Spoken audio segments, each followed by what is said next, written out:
Baiklah, anak-anak yang salihah,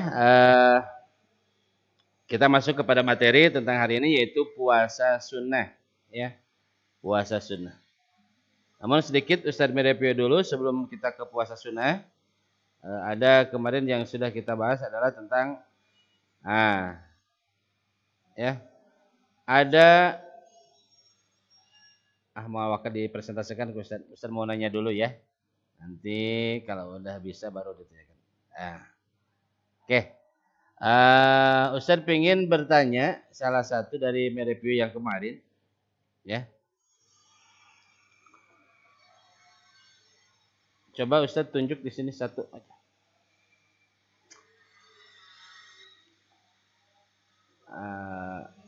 Alisya Putri, mendengar suara Ustaz? Alisya Putri, oke. Untuk Alisya,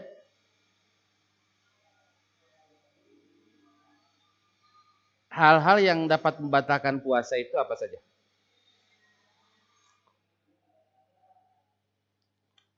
Hal-hal yang dapat membatalkan puasa itu apa saja? Masih ingat yang kemarin yang sudah kita bahas? Datang haid. Terus? Datang haid bagi wanita. Setelah melahirkan, ya. hilang ingatan atau gila, murtad atau dari Islam, dan pembatal puasa lainnya. Oke, terima kasih Alisya. Ya. Jihan Saputra. Oke, Ustadz pengen nanya mereview bahasan yang kemarin. Ketika ada orang sakit, Jihan Salima. Ketika Jihan sakit dan tidak mampu untuk berpuasa, apa yang harus dilakukan oleh Jihan? Apakah terus memaksa berpuasa atau gimana? Enggak usah berpuasa. Tapi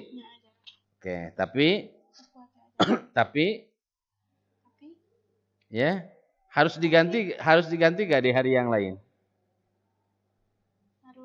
Harus. Itu namanya dengan pengganti tersebut disebut dengan puasa apa? Puasa qada. Oke. Oke, satu lagi ya.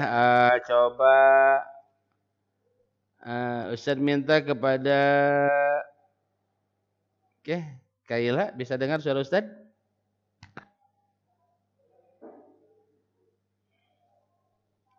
Kaila? Oke. Kaila contoh. Kaila itu punya kakek atau punya nenek ya. Yang mana usianya memang sudah tua ya. Yang namanya kakek nenek pasti sudah tua ya. Gak ada yang nenek masih bujang. Punya kakek nenek yang sudah tua ya, sudah tua renta. Sehingga tidak mampu untuk melaksanakan puasa. Nah, ketika masuk bulan Ramadan, apa yang harus dilakukan oleh kakek nenek tersebut?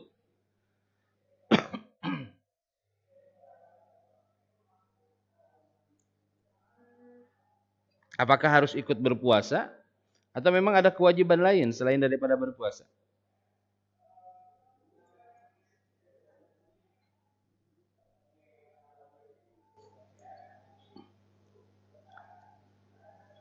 Gimana? Bisa Kaila? Kalau kakek nenek kita sakit ya, sudah tua renta, tidak bisa melaksanakan puasa lah, meskipun sudah sembuh juga tidak akan sanggup melaksanakan puasa.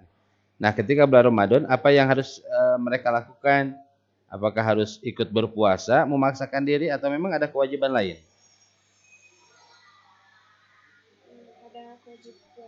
Apa tuh kewajiban lainnya?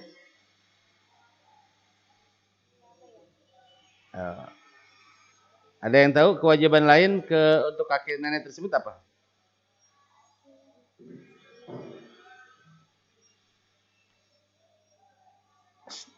Payet, tutup coba ganing. Apa? Ada yang lain? Kewajiban selain puasa apa? Bersedekah atau artinya dengan membayar fidyah. Ya. Jadi penggantinya. Jadi kewajiban yang harus kakek nenek lakukan adalah membayar fidyah satu harinya 3/4 mud, 3/4 liter beras. 3/4 liter beras. Ya. Contoh nih, Jihan itu sudah keriput, sudah tua renta, nanti. Sekarang masih muda. Ternyata pas udah tua renta, udah nenek banget itu dia. Ya. Gak bisa berpuasa. Ketika sembuh pun tidak akan mampu melaksanakan puasa karena memang kita sudah tua renta.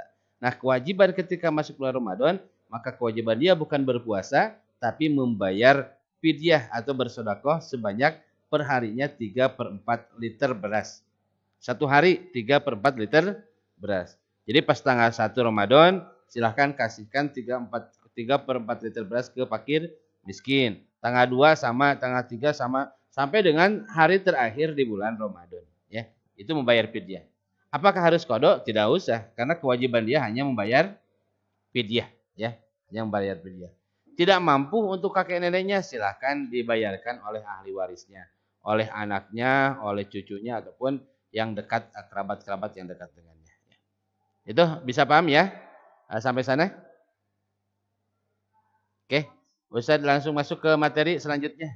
Supaya tidak terlalu lama, kita masuk ke materi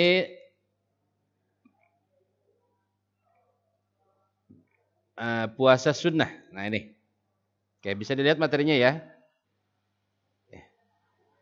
Nah ini adalah yang salihah, materi yang akan kita pelajari pada hari ini yaitu tentang puasa sunnah. Sebagaimana yang kita pelajari dari awal, bahwa puasa itu ada puasa wajib, ada puasa sunnah. Nah, di pekan-pekan kemarin kita sudah belajar tentang puasa wajib dan apa saja yang termasuk kepada puasa wajib. Setelah kita mempelajari puasa wajib, sekarang bagian mempelajari tentang puasa sunnah. Yang mana tujuan mempelajari puasa sunnah ini adalah salah satunya pertama supaya Anda tahu puasa apa saja yang harus dilaksanakan, puasa sunnah apa saja yang harus dilaksanakan. Yang kedua adalah mudah-mudahan dengan membahas puasa sunnah ini menjadi motivasi untuk Anda semuanya senantiasa bisa melaksanakan puasa sunnah. Puasa sunnah yang pertama adalah puasa Senin dan Kamis. Puasa Senin dan Kamis ini termasuk kepada puasa sunnah. Makanya kita anak sekolah diusahakan senantiasa bisa melaksanakan puasa di hari Senin dan Kamis. Kenapa sampai puasa Senin dan Kamis itu sunnah? Karena memang ini adalah salah satu perbuatan yang memang dilaksanakan oleh kanjeng Nabi. Dilaksanakan oleh Rasulullah. Segala sesuatu yang dilaksanakan oleh Rasulullah itu akan menjadi sunnah bagi kita. Ya. Nah di sini, kenapa Rasulullah itu puasa di hari Senin dan Kamis? Karena pada hari Senin Rasulullah dilahirkan. Jadi Rasulullah itu sering puasa, bukan sering, bahkan terus-terusan berpuasa di hari Senin karena Rasulullah merasa bahwa beliau dilahirkan karena pada hari Senin. Ya. Jadi beliau berpuasa di hari Senin itu mengingat hari kelahirannya. Nah, makanya disunahkan kepada kita untuk berpuasa di hari Senin sebagaimana Rasulullah selalu berpuasa pada hari Senin tersebut. Yang kedua, pada hari Senin Al-Quran pertama kali diturunkan. Ini yang harus Anda ketahui bahwa Al-Quran itu pertama kali diturunkan pada hari Senin. Ya, pada hari Senin. Bahkan kita sebentar lagi akan melaksanakan ibadah bulan suci Ramadan yang mana pada bulan suci Ramadan tersebut itu termasuk kepada bulannya Al-Quran atau bulan diturunkannya Al-Quran. Mudah-mudahan Anda semuanya senantiasa bisa fastabiqul khairat, berlomba-lomba dalam kebaikan untuk membaca Al-Quran. Ini alasan kenapa kita harus berpuasa pada hari Senin. Pertama, pada hari Senin Rasulullah dilahirkan. Kedua, pada hari Senin Al-Quran pertama kali diturunkan. Yang ketiga, pada hari Senin dan Kamis, amal manusia dilaporkan kepada Allah. Jadi, adalah yang salihah, sebagaimana kemarin pernah sebagaimana di kelas 7, itu ada pembahasan tentang malaikat. Ya. Ada malaikat ketika kita sudah balik, itu Allah menyuruhkan ataupun membawa 2 malaikat kepada kita. Untuk apa? Pertama, untuk mencatat amal baik. Yang kedua, untuk mencatat amal buruk. Amal baik itu dicatat oleh malaikat raqib, sedangkan amal buruk itu dicatat oleh malaikat atid. Nah, catatan yang dicatat oleh malaikat raqib, yang dicatat oleh malaikat atid itu pada hari Senin dan pada hari Kamis, buku amal tersebut akan dilaporkan kepada Allah Subhanahu wa taala. Ya.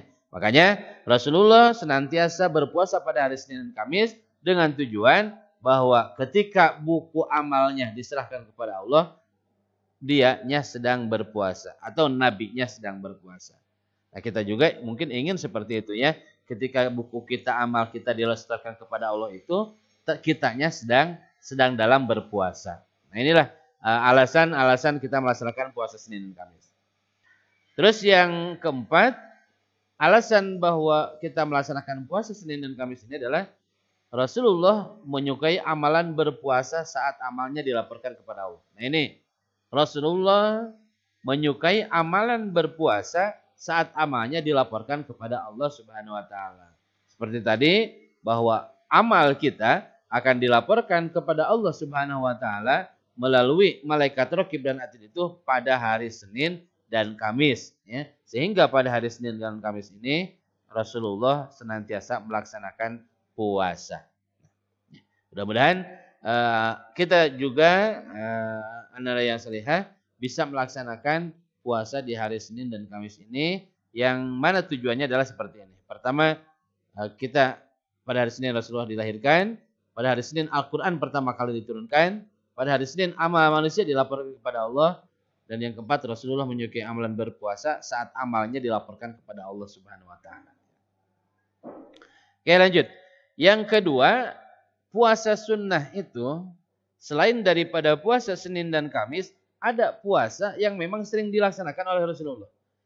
Jadi harus tahu dulu anak yang salihah, kenapa disebut puasa sunnah? Karena puasa-puasa ini sering dilaksanakan oleh Nabi. Jadi kita mengikuti sunnah kanjeng Nabi ya. Karena ini puasa ini sering dilaksanakan oleh kanjeng Nabi sehingga menjadi sunnah bagi kita. Contoh Senin Kamis tadi, Rasulullah sering puasa Senin Kamis. Ketika kita mengikutinya berarti kita mengikuti sunnahnya. Nah, yang kedua, yang sering dilakukan oleh Rasulullah adalah puasa Syawal. Puasa Syawal tanggal berapa? Puasa Syawal dilakukan 6 hari setelah Idul Fitri. Ini yang disebut dengan puasa nyawalan. Kalau dalam Sunda itu ada puasa nyawalan. Ya. Puasa yang dilaksanakan pada tanggal 2 Syawal ketika selesai melaksanakan Idul Fitri. Berapa hari? Jumlahnya 6 hari. Contoh. Anda ingin mengikuti sunnah kanjeng Nabi yaitu berpuasa Syawal. Berarti tanggal 1 itu kan tanggal 1 Syawal itu Idul Fitri. Tanggal 1 Syawal Idul Fitri. Ya, sesuatu haram bagi umat muslim untuk melaksanakan puasa di hari Idul Fitri. Nah, dari hari Idul Fitri nginjak kepada tanggal yang kedua. Nah, dari tanggal kedua lah kita berpuasa sunnah. Ya, berpuasa sunnah sampai tanggal 2 berapa? Dari tanggal 2 sampai tanggal 7, 6 hari dari tanggal 2 ya. Pahalanya sangat besar sekali. Pahalanya sangat besar sekali. Itu puasa Syawal. Jadi dilaksanakan 6 hari setelah pelaksanaan Idul Fitri. Berarti dari tanggal 2 Syawal ya. Berat memang bagi kita karena tanggal 2 itu kan lagi banyak-banyaknya makanan ya. Kita sudah berpuasa menahan lapar selama 1 bulan siang dari pagi sampai dengan maghrib. Pas bulan Syawalnya kita mau berpuasa lagi kan berat. Ketika memang makanan serba dibelikan, baju serba baru, minuman serba ada, kitanya disuruh berpuasa lagi. Berat 6 hari itu kecuali bagi orang-orang yang memang ingin mendapatkan pahala dari Allah Subhanahu wa taala. Terus puasa Syawal boleh dilakukan secara berturut-turut atau selang-seling. Nah, ini puasa Syawal ini bisa langsung dilakukan dari tanggal 2, 3, 4, 5, 6, 7 secara sekaligus ya, secara dilangsungkan. Atau memang kita mau diselang-seling. Tanggal 2-nya kita berpuasa, 3, 4, 5 tidak, tanggal 6-nya kita berpuasa lagi, tanggal 7, 8 tidak, tanggal 8-nya kita berpuasa lagi. Yang penting ada 6 hari pada bulan Syawal itu yang kita puasa, ya. Jadi di bulan Syawal ini 6 hari kita berpuasa. Baik itu secara berturut-turut maupun memang puasanya itu secara diselang-seling. Ya. Yang penting dalam 1 bulan Syawal itu kita berpuasa 6 hari. Itulah yang disebut dengan puasa sunnah Syawal. Pahala puasa 6 hari di bulan Syawal sama dengan nilai puasa selama 1 tahun. Nah ini makanya kenapa sampai berat kita melaksanakan puasa Syawal? Karena memang kehadiran keluarga, banyaknya makanan, baju yang baru, ya, banyaknya minuman, serba melimpah karena memang kita sudah melaksanakan puasa dan sudah melaksanakan Idul Fitri, biasanya kan suka makanan suka banyak, ya. Terus kita berpuasa, itu kan jihad yang sangat besar, ya. Jihad yang luar biasa besar. Ketika orang lain di hari itu pada sibuk makan, pada sibuk minum, pada sibuk poya-poya dengan makanannya, kita berpuasa. Makanya kita termasuk orang yang berjihad. Puasa kita tersebut, puasa 6 hari tersebut, itu senilai dengan puasa selama 1 tahun. Jadi, anak-anak yang solihah, ketika ada orang muslim yang melaksanakan puasa Syawal selama 6 hari, maka 6 hari tersebut itu nilainya sama dengan melaksanakan puasa selama 1 tahun. Luar biasa, subhanallah, sangat luar biasa sekali ini pahala yang diberikan oleh Allah kepada orang-orang yang bisa melaksanakan puasa 6 hari di bulan Syawal. Mudah-mudahan anak-anak yang salihah, kita sebentar lagi juga melaksanakan bulan suci Ramadan. Setelah bulan suci Ramadan nanti kita akan melaksanakan Idul Fitri. Nah, dari Idul Fitri tersebut, hari esoknya mudah-mudahan kita bisa melaksanakan disebut dengan puasa Syawal, ya, 6 hari. Sampai sini dulu, ada yang perlu ditanyakan? Anak-anak yang salihah? Sebelum saya lanjut ke materi selanjutnya. Kalau ada yang mau ditanyakan, silakan ditanyakan terlebih dahulu sebelum nanti lupa lagi apa yang akan ditanyakannya. Oke, silakan. Sampai sini dulu, silakan, ada yang tanyakan enggak? Sebelum saya lanjut ke materi selanjutnya. Ada? Udah paham semua ya? Enggak ada ya? Oke. Oke, siap. Kita lanjut ke materi selanjutnya. Ini harus tahu ya macam-macam puasa. Tadi kan puasa Senin, Kamis. Yang kedua puasa apa barusan? Puasa Syawal. Yang ketiga ada puasa Arafah. Nih. Ini puasa Arafah adalah puasa sunnah. Artinya puasa ini sering dilaksanakan oleh Nabi Muhammad. Untuk pengertiannya, puasa Arafah adalah puasa yang dilakukan oleh umat muslim yang sedang tidak melaksanakan ibadah haji pada tanggal 9 Zulhijjah. Jadi puasa sunnah itu, puasa Arafah itu dilaksanakannya oleh orang muslim yang tidak sedang melaksanakan ibadah haji. Bagi orang muslim yang sedang melaksanakan ibadah haji itu tidak sunnah untuk melaksanakan puasa Arafah. Contoh, Ustadz di tahun sekarang itu belum bisa melaksanakan ibadah haji, ya.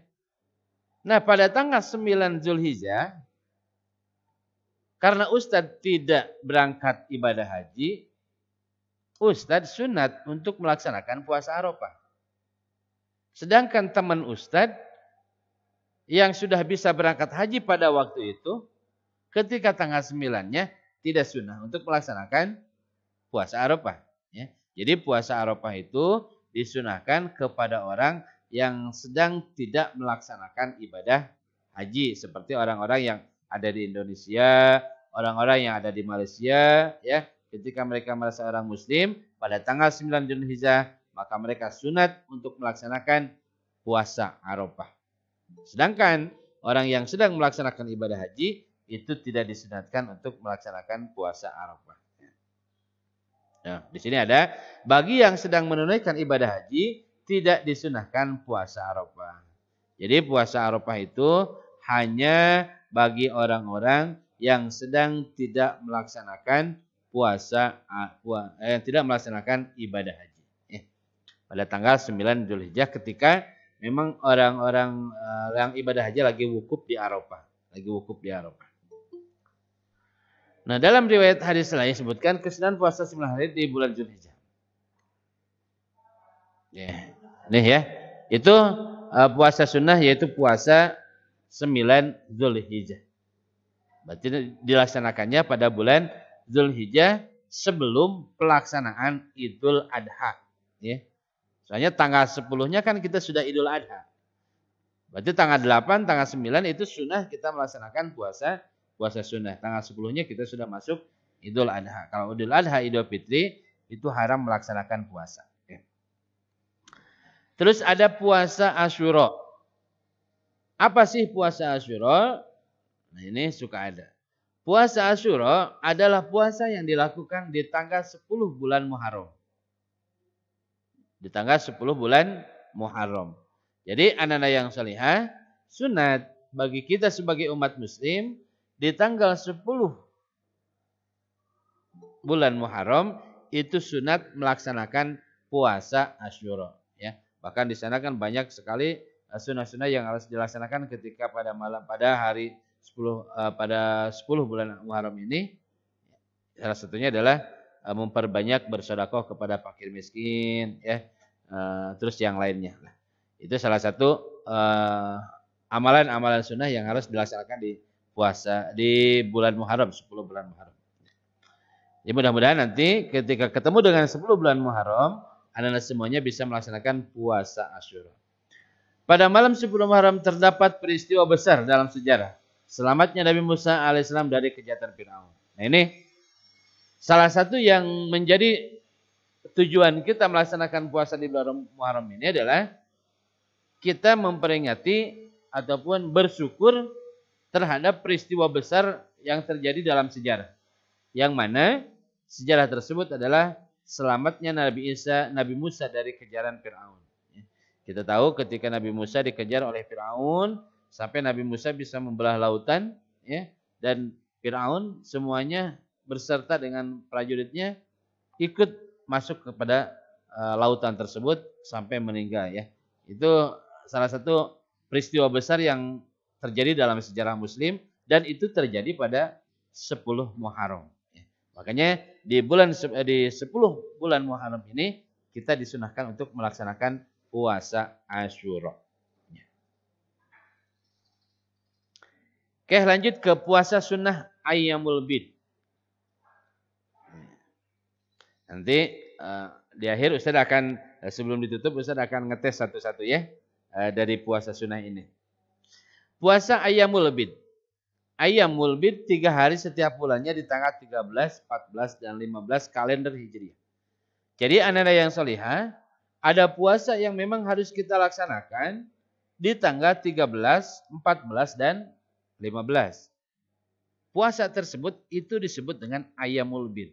Kenapa Ayyamul Bid? Jadi dari tanggal 13, 14 dan 15 itu bulan purnama memang lagi mencorong-mencorongnya. Bahkan pada tanggal 14, 15 itu bulan kelihatannya luar biasa sangat jelas sekali. Kan kalau dari tanggal 1, tanggal 2, tanggal 3 terkadang bulan kan kelihatannya baru sebagian, baru bulan sabit. Ketika tanggal 14, 15, 13, 14, 15 itu bulan sudah sempurna. Disebut dengan bulan purnama, ya. Makanya disebut dengan Ayyamul Bid, hari-hari yang terang. Gitu. Ya, ini sunat kita laksanakan berpuasa pada setiap bulan di tanggal 13, 14 dan 15 ini. Ya. Terus pada hari itu bulan sedang dalam keadaan terang. Makanya 13, 14, 15 itu bulan sedang dalam keadaan terang, ya, disebut dengan bulan purnama. Disebut dengan bulan purnama. Orang yang konsisten menjalankan 3 hari setiap bulannya akan mendapatkan pahala sebanyak puasa 1 tahun. Ketika seorang muslim melaksanakan puasa 3 hari di tanggal 13, 14, 15 setiap bulannya, atau sering kita sebut dengan puasa Ayyamul Bid, maka puasa tersebut itu senilai dengan melaksanakan puasa 1 tahun. Jadi pahalanya sama dengan melaksanakan puasa selama 1 tahun. Ya. Nah, ini mudah-mudahan ini bisa dilaksanakan oleh anak-anak semuanya. Kita bukan hanya tahu materi saja, kita bukan hanya tahu nama saja, tapi kita pun mampu untuk merealisasikan, untuk melaksanakan apa yang sudah kita pelajari di hari ini. Ya. Oke, ada puasa Sya'ban. Selanjutnya puasa bulan Sya'ban. Rasulullah SAW terbiasa melaksanakan puasa di bulan Sya'ban. Pada bulan Sya'ban, amal manusia dilaporkan kepada Allah. Nah, ada yang disebut dengan di bulan Sya'ban ini, anak yang salehah, itu amal kita, amal yang 1 tahun itu dilaporkan kepada Allah. Kalau Senin dan Kamis itu amalnya amal mingguan ya. Senin dan Kamis contoh, Senin, Selasa, Rabu, Kamis, Jumat, Sabtu itu dilaksanakan amalnya disetorkan pada hari Senin dan Kamis. Kalau amal bulanan, bulan Januari, Februari, Maret atau Muharram, Syawal, Rabiul Awal, Rabiul Akhir itu dilaksanakannya dilaporkan kepada Allah pada bulan Sya'ban. Nah, ketika pada bulan Sya'ban ini amal kita dilaporkan, maka kita disunahkan untuk melaksanakan puasa di bulan Sya'ban. Ya, mudah-mudahan kita bisa melaksanakan puasa di bulan Sya'ban ini. Ada puasa Daud. Ini ya harus tahu ya, puasa macam-macam puasa sunnah. Puasa Sya'ban barusan ada puasa Daud. Puasa Daud adalah puasa yang dilakukan dengan selang-seling, yaitu sehari puasa dan sehari kemudian tidak, dan seterusnya. Nah, ini kenapa disebut dengan puasa Daud? Karena memang ini puasanya Nabi Daud. Jadi Nabi Daud itu ketika berpuasa memang syariat berpuasanya seperti ini. Sehari puasa, sehari tidak. Sehari lagi berpuasa, sehari tidak. Contoh kalau Minggu berpuasa berarti Seninnya tidak. Selasa berpuasa lagi, Rabunya tidak. Kamis berpuasa lagi, Jumatnya tidak. Itulah yang disebut dengan puasa Daud. Puasa yang dilakukan dengan selang-seling, yaitu sehari puasa dan sehari kemudian tidak, dan seterusnya. Ya. Ini. Puasa Nabi Daud merupakan puasa terbaik karena membentuk pribadi yang istiqomah dalam ketaatan kepada Allah Subhanahu Wa Taala. Semakin banyak orang berpuasa, maka akan semakin sehatlah tubuh dan pikirannya. Ya. Ketika sehat tubuh dan pikirannya, maka dia akan menjadi orang-orang yang mudah untuk melaksanakan beribadah taat kepada Allah Subhanahu Wa Taala. Nah, yang terakhir hikmah, ya, hikmah dan fungsi puasa. Pertama, kenapa kita harus melaksanakan puasa? Hikmahnya sebagai upaya untuk lebih mendekatkan diri kepada Allah. Orang yang memperbanyak puasa, maka secara otomatis dia itu sedang berupaya untuk selalu mendekatkan diri kepada Allah dengan menjalankan sunnahnya ataupun menjalankan ajarannya. Yang kedua, supaya upaya melatih kedisiplinan, kejujuran, dan kepercayaan diri. Orang yang melaksanakan puasa otomatis akan disiplin. Dari mana disiplinnya? Pertama, dari subuh sampai dengan maghrib kita jangan makan apa-apa. Kita menahan diri kan, melatih kedisiplinan. Dari subuh sampai dengan maghrib kita tidak makan apa-apa. Kejujuran. Kita berlatih untuk kejujuran. Bagaimana caranya supaya kita jujur ketika tidak ada orang pun kita tidak berbuka puasa. Ya. Dan kepercayaan diri. Terus sebagai upaya melatih pengendalian diri. Bagaimana caranya kita melatih pengendalian diri? Salah satunya adalah dengan cara memperbanyak melaksanakan puasa sunnah. Karena kita lagi mengendalikan diri, ya, melatih pengendalian diri itu dengan cara melaksanakan berpuasa. Sebagai upaya memelihara kesehatan. Tadi kata Ustadz disebutkan bahwa semakin banyak orang melaksanakan berpuasa, maka akan semakin sehatlah tubuhnya, maka akan semakin sehatlah jiwa dan pikirannya.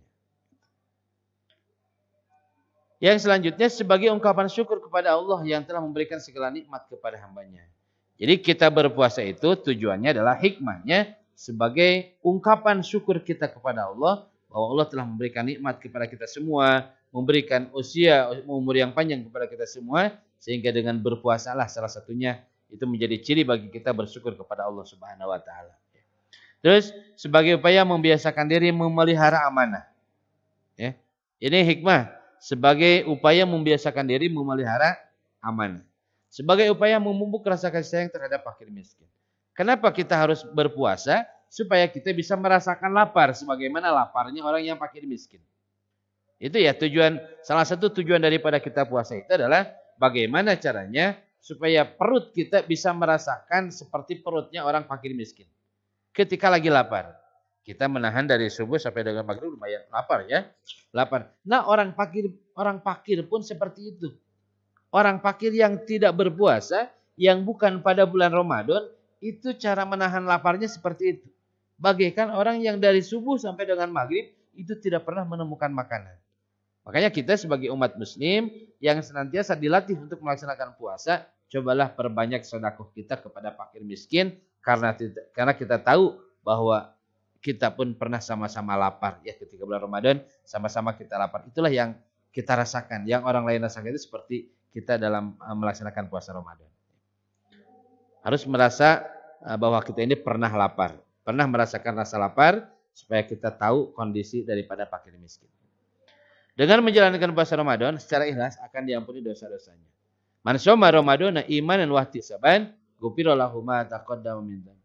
Barang siapa yang melaksanakan puasa di bulan Ramadan dengan ikhlas, ya, maka akan diampuni seluruh dosa-dosanya. Mudah-mudahan anak-anak yang soleh dan solihah, materi ini bisa memberikan motivasi kepada anak-anak semuanya, supaya bagaimana caranya kita bisa selalu mendekatkan diri kepada Allah dengan cara melaksanakan berpuasa, baik itu puasa wajib maupun melaksanakan puasa-puasa sunnah. Ya. Mudah-mudahan apa yang Ustaz sampaikan hari ini bisa bermanfaat untuk anak-anak semuanya. Sebelum Ustaz tutup, insya Allah kita sudah berakhir ya materi di puasa ini. Jadi untuk pekan depan, di hari Senin pekan depan, kita akan melaksanakan ulangan harian tentang tata cara puasa wajib dan puasa sunnah. Ya. Jadi di bulan depan kita akan melaksanakan sama-sama untuk kelas 8, sama-sama akan melaksanakan ulangan harian tentang bab tata cara puasa wajib dan puasa sunnah. Oke, sampai sini dulu. Ada yang perlu ditanyakan?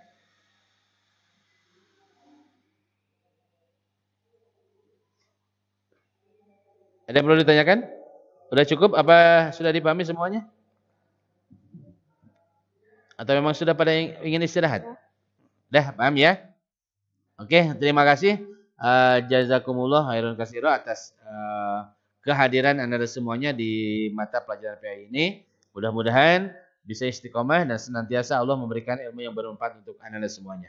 Baiklah, kita akhiri kegiatan belajar PAI ini dengan pembacaan hamdalah secara bersama-sama. Alhamdulillahirabbil alamin. Dan doa kifaratul majlis. Subhanakallahumma wa bihamdika asyhadu an la ilaha illa anta astaghfiruka wa atubu ilaik. Wassalamualaikum warahmatullahi wabarakatuh. Waalaikumsalam warahmatullahi wabarakatuh.